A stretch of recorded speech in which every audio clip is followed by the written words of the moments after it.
Taylor, you had 31 assists tonight on 41 baskets. Just what did you make, I guess, of the way that the team played cohesively over the course of the full game?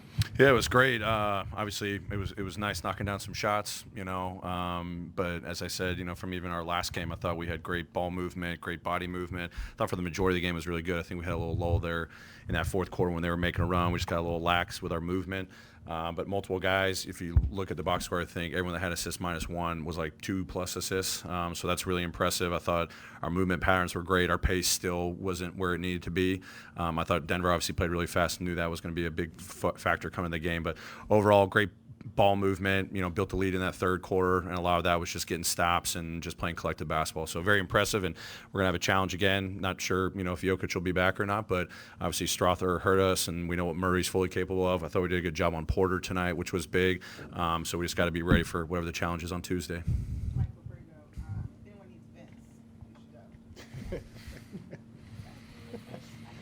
Taylor, we talked about the options that you have in the starting lineup and the rotation from that end, but how much of a luxury is it to have finishers the way you do with particularly Dez and Jaren? You could just pretty much pick your poison with those two guys down the stretch. Yeah, it's great to have.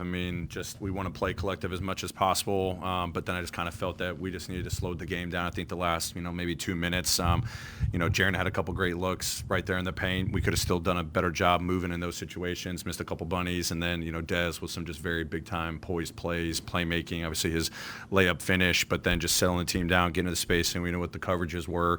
I thought he did a great job. Obviously found BC, on another one for a big-time bucket. So it's great. We want to play fast. We want to play collective as much as possible, and we still, when we want to slow it down, still have that same mentality, and especially late in the game to have guys that you can play through.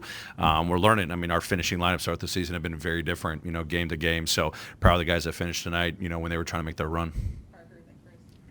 Taylor, just going off of that, in pregame you talk about the tough decisions you and the coaching staff are having to make with the rotations as guys are coming back into the lineup and such. But does this depth, you kind of see it almost like increase the margin of error for victory? You have 6 guys with at least a block or a steal. You had all those assists, the balance scoring. Do you see that as a way that no matter who's in or out of the lineup, that depth is kind of a strength for y'all?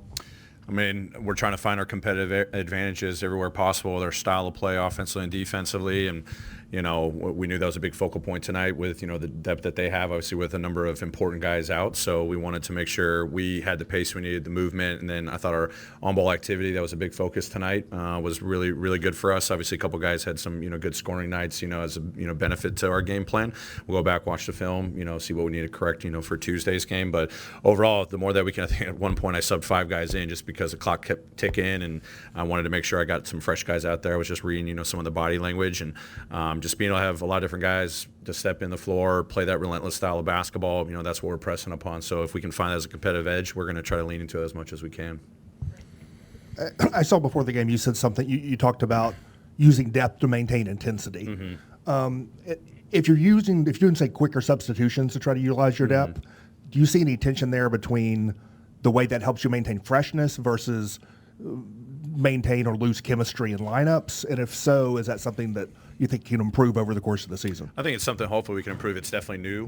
We were trying to do this early in the season, then we kind of had a rash of injury bell, and then we didn't have the number of available bodies and guys that we have confidence in. So it's definitely something we're very mindful of. We're trying to figure out our chemistry as guys are coming back into the rotations, and again, does our starting lineup change at some point? Here, I just changed it tonight, bringing Dez back, so that always factors into the chemistry equation. So we definitely want to know, as I always say, our standard is it doesn't matter who's on the floor. We know what we're capable of. If it's our freshness, that's going to be the most important thing, and hopefully we can inherently build in chemistry if we can game to game have those kind of sub patterns built in, but we haven't really had that luxury yet. So it's definitely in conversation. We don't want to sacrifice one for the other. Can we get the best of both worlds? Yeah, Coach, first half I think it was 22 made field goals, 19, 18 something were assisted, something like that. Your highest score had 8 points. I've never really seen a more balanced scoring box score there. Can you just talk about what you did to adjust, because earlier they were trapping, getting the ball out of hands, a lot of turnovers, and it looked like you really fixed it, going in. Yeah, I mean, I think it was just a product of our guys just kind of reading the game, getting a better feel for it. I looked at, halftime, they had like 19 fast break points. We definitely had, too many turnovers. We were trying to probably get some high-risk plays with, some of our movement and cutting.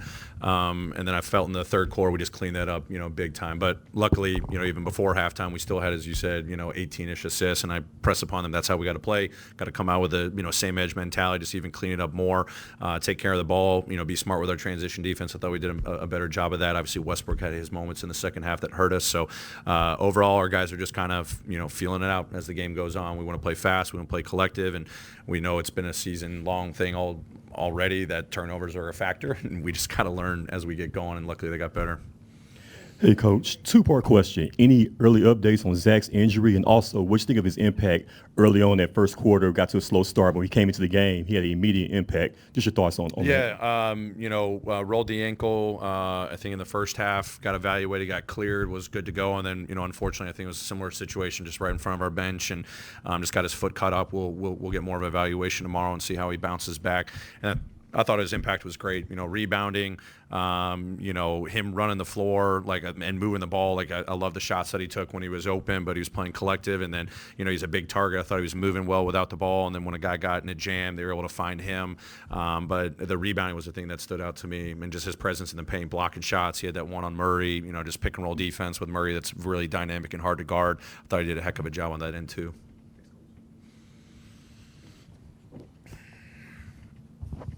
Coach, whenever it comes to preparing for a team that you have to play back-to-back in a situation like this, are there any challenges when it comes to preparation? No, I mean, both teams are going to watch the film, and obviously, we'll figure out, what our roster looks like if guys are coming back.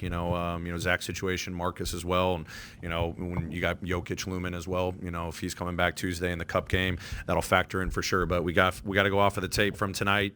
Press upon that. I don't think our game plan will change too much from an offensive standpoint. Defensively, that could definitely change. With Jokic back in, but as I said, being locked in on Murray and Porter, we have some takeaways from that game. So take as much info as you can from even this game and get prepared. And these are always unique situations playing the same team in the season. And, this is even more unique having the Cup game be the second one of it. So really excited for that opportunity and what learning we can take from this game. Yeah, Coach, to follow up on those two, you said like high-risk plays, stuff like that. Mm-hmm. They had fewer turnovers, or you got more, but they actually converted it to more points.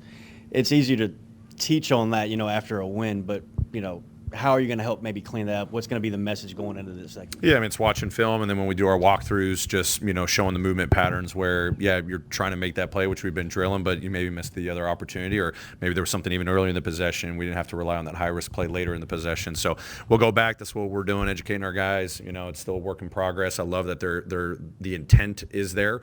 Sometimes the decision can be something a little bit more beneficial than the one that resulted in a turnover. So last thing, Hustle got the first win tonight. Super fired up for them, and my guy TC started as my head video coordinator. It's been awesome to see his journey. Shout out to TC Swirsky and the staff, but for TC, his first official career head coaching victory is really special. So shout out to you, TC. Love you, man. Thanks, everyone.